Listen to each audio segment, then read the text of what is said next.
अस्सलाम वालेकुम dear viewers. आज जो टॉपिक हम डिस्कस करने जा रहे हैं वो है 5.3 मतलब एलिमेंट नंबर 5 का थर्ड टॉपिक है रेडिएशन। ये टॉपिक शुरू में मैं बताता चलूँ कुछ लेंथी होगा क्योंकि इसके अंदर आयनाइजिंग और नॉन आयनाइजिंग दोनों तरह की रेडिएशन पे हम डिस्कशन करेंगे, इसलिए आपने रेडिएशन के टॉपिक से मुकम्मल आगाही के लिए ये टॉपिक बिल्कुल स्टार्ट से आखिर तक देखना है, तभी आपकी इस टॉपिक से जो है वो अंडरस्टैंडिंग डेवलप हो सकती है। रेडिएशन जिसको आम अपनी जुबान में या उर्दू में इसको शुआ बोलते हैं। अब आगे हम चलते हैं तो बेसिकली ये शुआएं कितनी तरह की हैं। तो basically the types of radiation and their health effect, के रेडिएशन की टाइप्स क्या हैं और उनके हेल्थ इफेक्ट्स क्या हैं।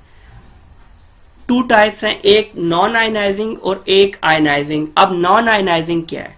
Does not cause ionisation in the material that absorbs it. मतलब आयनाइजिंग रेडिएशन ऐसी होती है जो किसी भी मटेरियल के अंदर, इवन हमारी बॉडी को एज अगर मीडियम या मटेरियल यूज कर रही है तो इसमें एब्जॉर्ब ना हो सके, जबकि आयनाइजिंग रेडिएशन क्या होती है, ये एब्जॉर्ब हो जाती है हमारी बॉडी के अंदर। अब अगर आप नॉन आयनाइजिंग की बात करें तो लाइट है, विजिबल लाइट है, वो क्या है कि वो आपकी नॉन आयनाइजिंग है, जबकि एक्सरेज वगैरह ये आपके आयनाइजिंग है क्योंकि हमारी बॉडी उनको एब्जॉर्ब कर लेती है। अब हेल्थ इफेक्ट्स क्या हैं?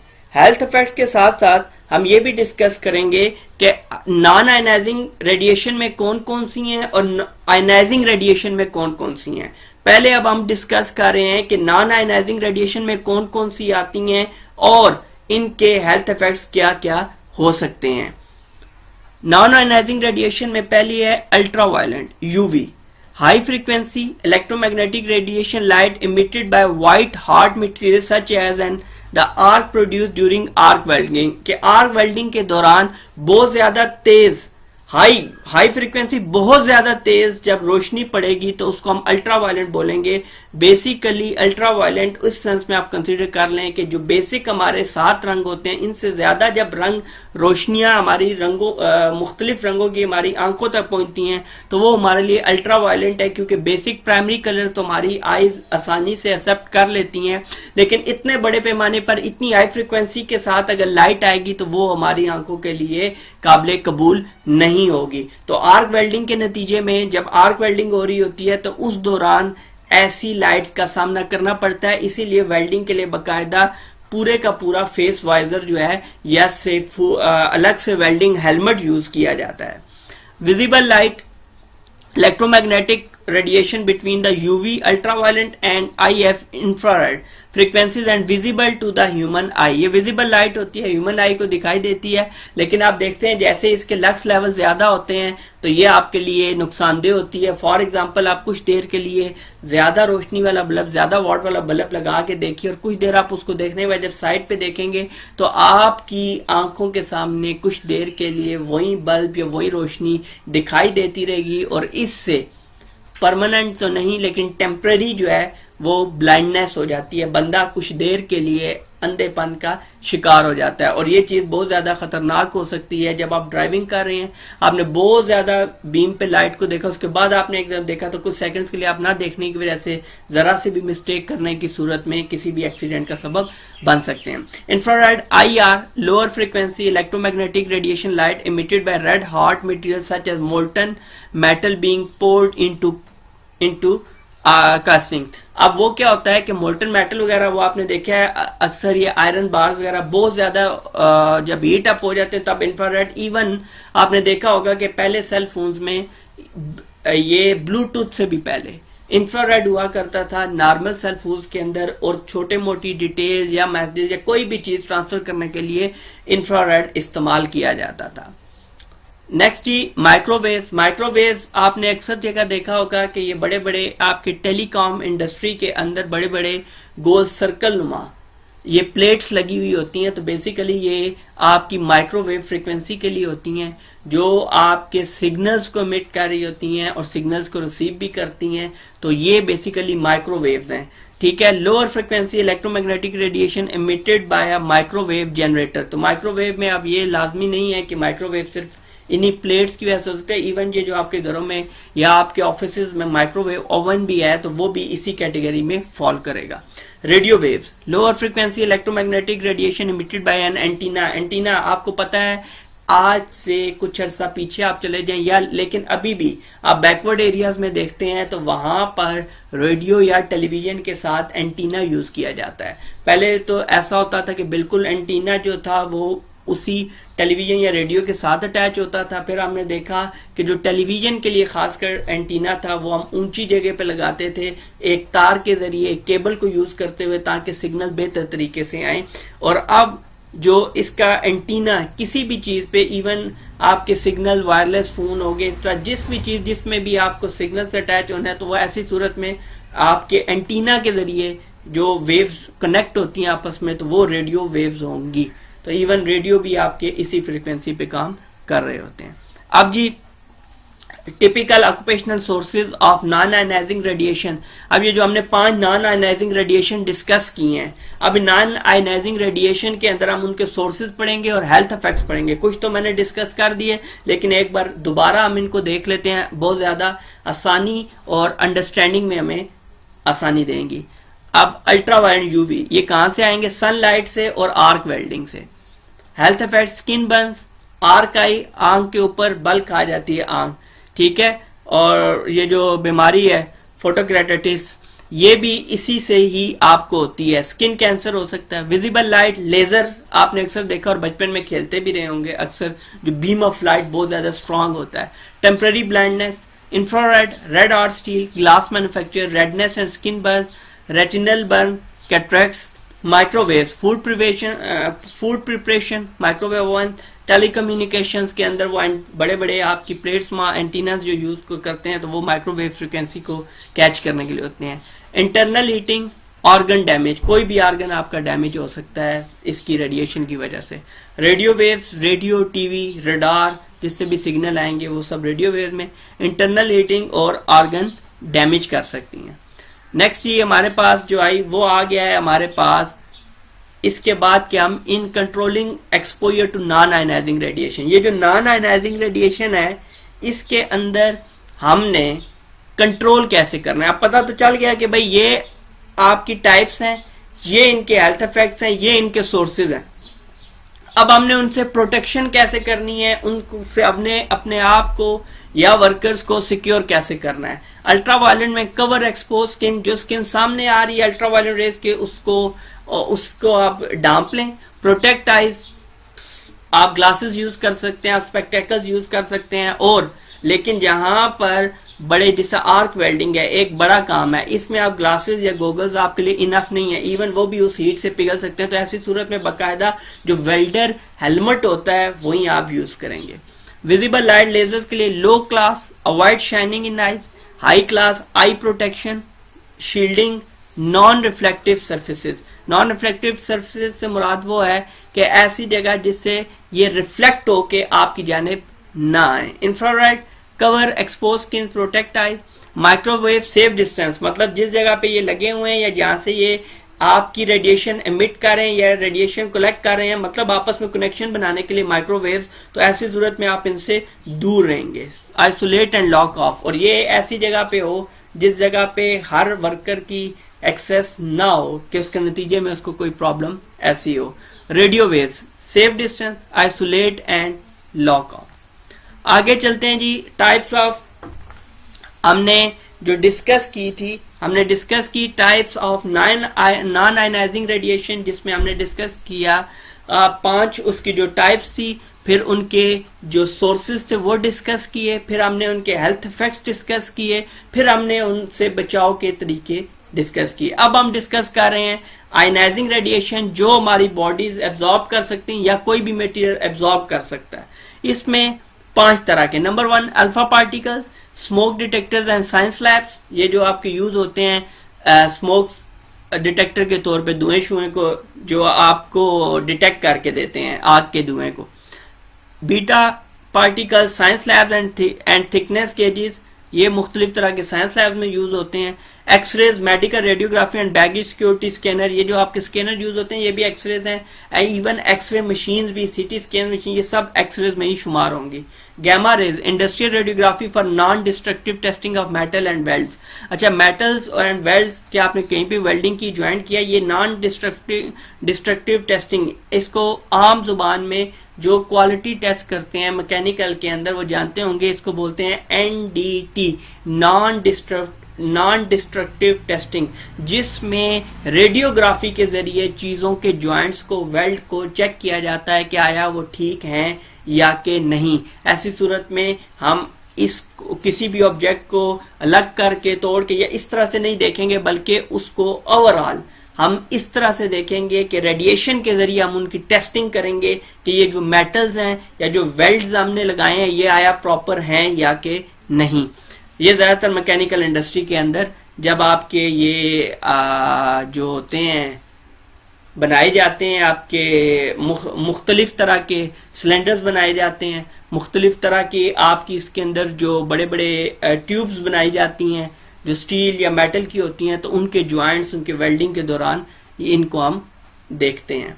Then neutrons, nuclear power station, आपको पता ही है ये जो आपकी न्यूक्लियर पावर होती है मुख्तलिफ जिस ये आपका एटम बम वगैरह बनाने की, कोई भी ऐसे जहाँ पे बनाई जा रही होंगी इक्विपमेंट्स, तो वहां पे ये रेडिएशन बहुत ज्यादा होंगी।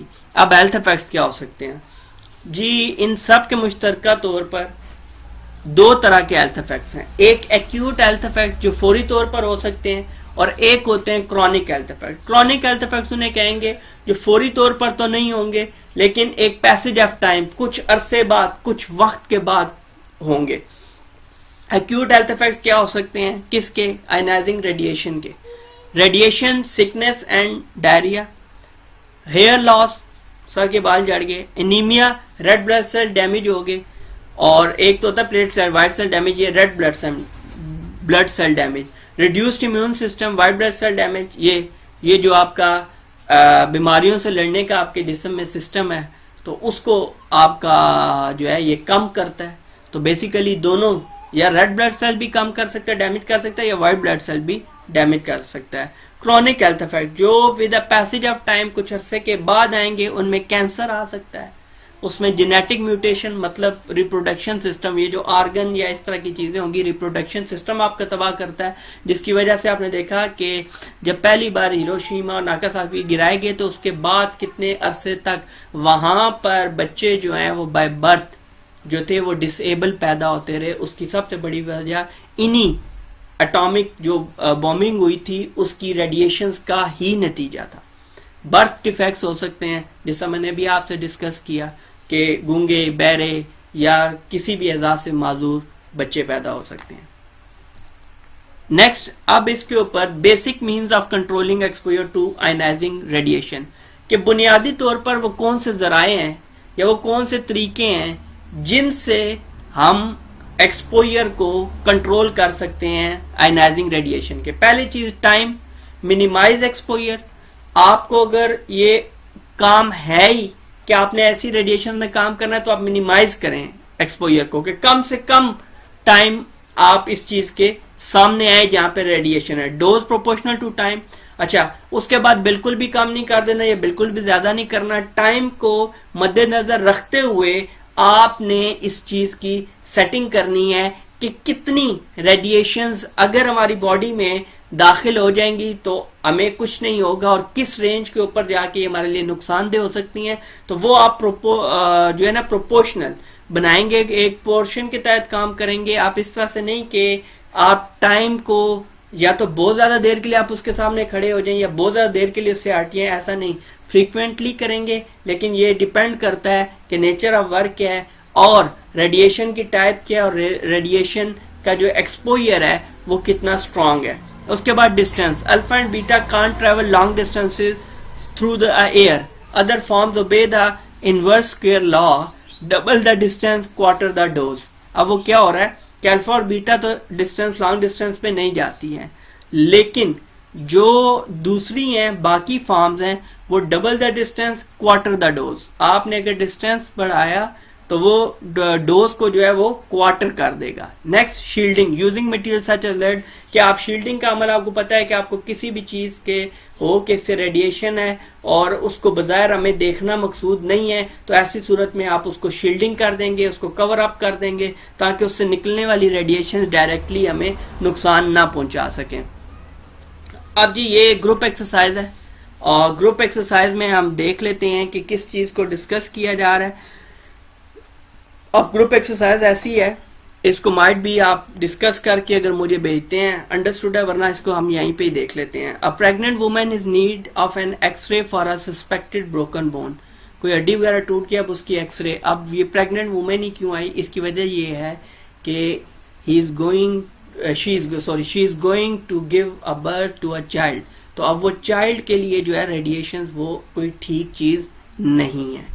Discuss the control measure in the X-ray department of hospital using time, distance, shielding to structure your answer।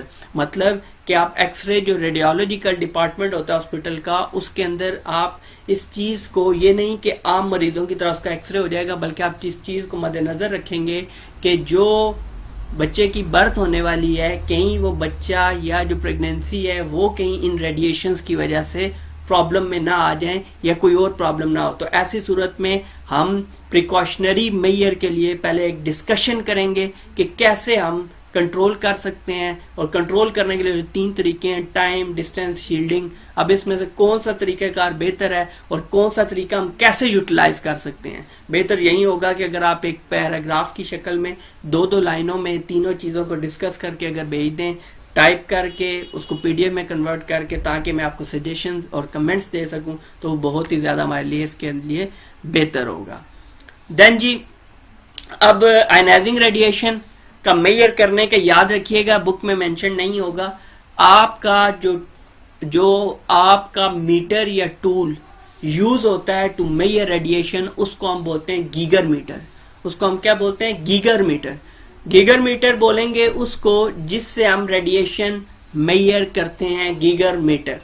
ठीक हो गया। Dose limits on exposure general public less than 1 microsievert per year, workers less than 20 microsievert per year. पहली तो बात ये समझ लें कि 1 माइक्रोसीवर्ट आम बंदा और 20 माइक्रोसीवर्ट एक वर्कर जिसने रेडिएशन में काम करना है वो 1 साल में ले सकता है। तो अब यहाँ पे एक इशू है। इशू ये है कि 1 लेस देन 1 माइक्रोसीवर्ट का मतलब ये है कि माइक्रोसीवर्ट इसका मतलब है बहुत बड़ी यूनिट है, बहुत बड़ी मेजरमेंट की इकाई है रेडिएशन को मेजर करने के लिए। तो याद रखिएगा इसके लिए जो छोटी जो नॉर्मल हम इकाई या यूनिट यूज करते हैं टू मेजर रेडिएशन, वो मिली रैम होती है। उसको हम क्या बोलते हैं? मिली रैम। मिली रैम बेसिकली रेडिएशन की नॉर्मली यूज होने वाली आपकी मेजरमेंट यूनिट है। माइक्रोसीवर्ट बहुत बड़ा यूनिट है। तो मिली रैम में आप मेजर करते हैं, और मेजर करने के लिए जो मीटर इस्तेमाल होता है उसको हम बोलते हैं गीगर मीटर। ये चीजें आपने नोट डाउन कर लेनी है। ये आपके इंटरव्यू के पॉइंट ऑफ व्यू से, ये आपके डिस्कशन के पॉइंट ऑफ व्यू से, और ये आपके प्रैक्टिकल फील्ड में काम करने के पॉइंट ऑफ व्यू से इंपॉर्टेंट है कि माइक्रोसीवर्ट बहुत बड़ी जो है यूनिट है मेजरमेंट की। तो हम उसकी बजाय जो मेजरमेंट यूनिट वो यूज करते हैं वो मिली रैम होती है, और जो मीटर यूज होगा उसको हम गीगर मीटर बोलते हैं। उसके बाद इसके लिए कोई रेगुलेशन है, तो जिस सब के लिए रेगुलेशन है तो इसके लिए भी रेगुलेशन जो है वो कौन सा रेगुलेशन है? वो है 2017 का आयनाइजिंग रेडिएशन रेगुलेशन 2017। क्या कहता है इस रेगुलेशन में? The regulations require that a risk assessment be carried out किसकी? आयनाइजिंग रेडिएशन की, या रेडिएशन की रिस्क असेसमेंट होगी। This should be done by a competent person, understood. और यहाँ पे कॉम्पिटेंट पर्सन का नाम क्या है? A radiation protection advisor and radiation protection supervisor may need to be appointed। ठीक है जी। आपने करना क्या है? पूरा ये जो टॉपिक है बड़ी तसल्ली से पढ़ना है, बड़ा टेक्निकल टॉपिक है। इसके अंदर आपने जो चीजें मैंने इसके अलावा बोली हैं आपको, आपने वो अपने पास रिटन फॉर्म में रख लेनी है, अपने पास तहरीरी फॉर्म में रख लेनी है, ताकि वो आपको इन फ्यूचर काम आती रहे। उम्मीद है आप लोग ये साथ लेक्चर सब के साथ प्रिपेयर भी कर रहे होंगे, ताकि जितना ज्यादा आप अच्छे तरीके से इसको प्रिपेयर करेंगे, ये मत देखें कि एग्जाम दूर है, जितना अच्छे तरीके से आप इसको 1 बार 2 बार 3 बार प्रिपेयर कर लेंगे, जैसे ही एग्जाम डेट्स आएंगी तो ये आपके लिए बहुत ज्यादा इजी हो जाएगा कि आप फाइनल सिर्फ एक रिव्यू लें तमाम तर टॉपिक्स का, और उसके बाद एग्जाम को अच्छे तरीके से क्लियर कर लें। अगले लेक्चर में रेडॉन गैस के लेक्चर के साथ हाजिर होंगे। तब तक अल्लाह हाफिज।